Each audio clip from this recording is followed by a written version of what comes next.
Carrie Gordon here, the Assistant Director of Performance Medicine with Cirque du Soleil. Thank you for being here, and my pleasure. Fabulous job. I am, of course, sitting here wondering how that's humanly possible. So, how can a human being do that? typically, you'll start training somewhere between the ages of 5 and 8, just like you might put someone into football or basketball. They'll start training, it'll be 2 hours a day, 5 to 6 days a week for years. So are you saying that it's too late for me? That I haven't gotten that far yet, because we're going to do a test on you. All right, so we're going to make sure whether or not you have a second career. And training takes about 2 hours a day, and they don't just stop right when they finish training. They go home, they brush their teeth in the splits, they watch TV in a back bend, and really start working on that, and it's essential and critical that they maintain this flexibility over the years. What's really interesting when it comes to the flexibility, and we have some MRI images of studies that we've done, and Honda's going to demonstrate what's happening in this.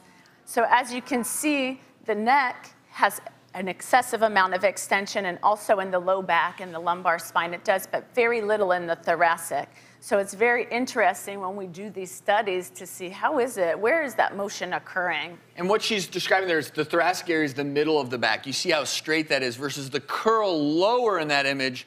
That's the lumbar region. It's very curved. Yeah.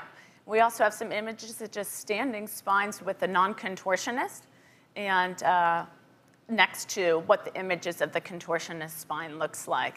When we do the MRIs of our contortionists, they all have this very, very straight spine. And if you look at those images, that S curve you typically see with the non-contortionist spine, that's how most of ours look. And so that very straight appearance of the contortionist spine is unique. So what we want to do is see whether or not you're going to be able to have a second career maybe with Cirque du Soleil. And for the audience members and people at home, we have a very simple test, and what that does is test joint laxity. So do you have the precursors for maybe something that you could be a contortionist? It's the Biton test. And the girls are going to demonstrate at the same time so that we can see. So first you're just going to bend over and see if you can put your palms flat on the ground. Which, of course, each one of them can do. Let's see what you got. I have to warm up a little bit, right? No warm up necessary. You get a point for each one that you can accomplish. It's a 0 or a 1. So palms flat on the floor. That's not going to happen. Okay, that's a 0. Next one is extend your arms and see if you have any hyperextension in the elbows. That would be a point on each one. Each girl has that as well, so that would be 3. So I'm out on that too. You're out. So far, you and I both 0s. Knees bend back if they have a curvature going into a hyperextension. That's also a point on each side.